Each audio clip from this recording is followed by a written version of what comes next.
Depois de 2 meses trancada em casa, em quarentena, experimentando todas as formas de autoentretenimento e entretenimento possíveis, eu cheguei à conclusão de que ler é a melhor coisa a se fazer nesta quarentena. E eu posso provar.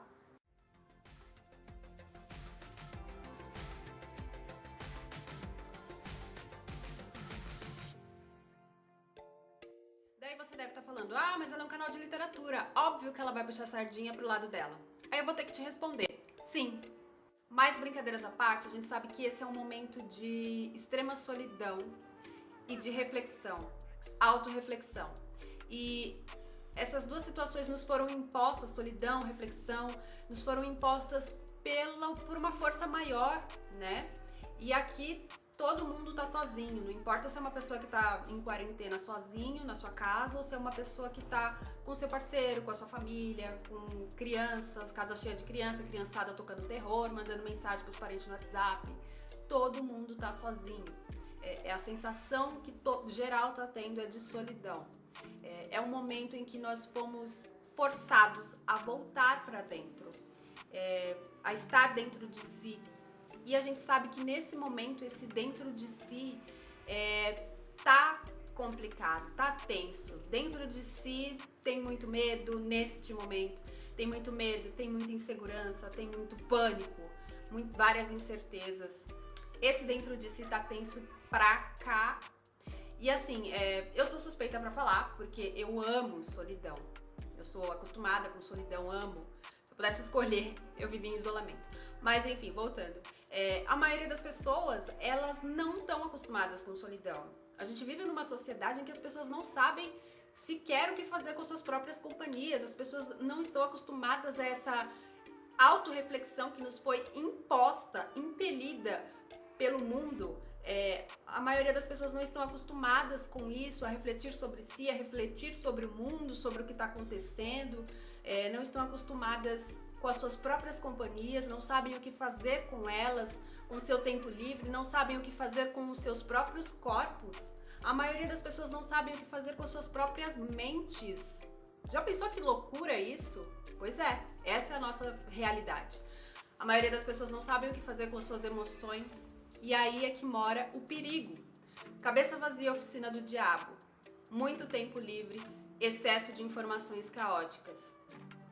Caos psicológico, caos emocional, caos, caos, caos.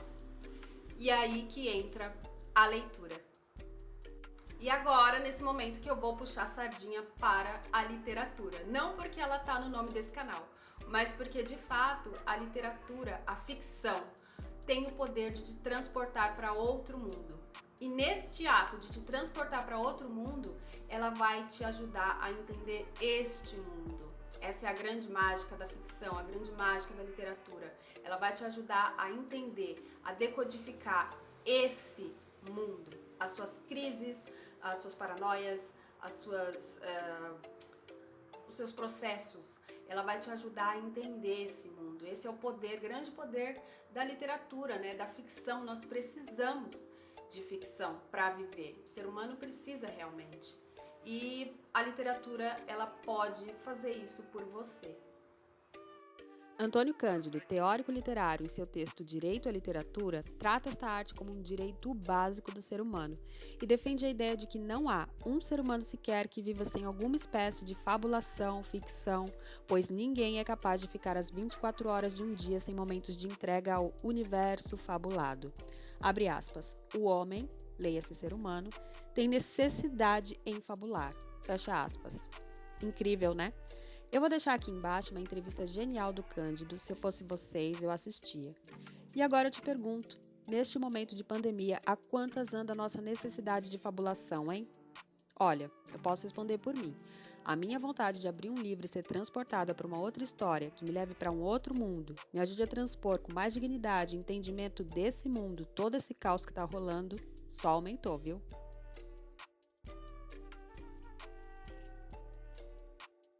Quantas vezes nos últimos dias, nas últimas semanas, nos últimos meses você se pegou pensando como eu queria estar em outro lugar, em outro mundo, em outra realidade? Tamanho é o sufoco que essa realidade de pandemia está nos impelindo. Pois Seu pedido é uma ordem. A literatura pode te transportar, sim, para um outro mundo, para uma outra realidade. O poder das obras de ficção é esse, né? O poder das histórias é esse, né? Nos transportar para outra realidade, só que não é uma alienação.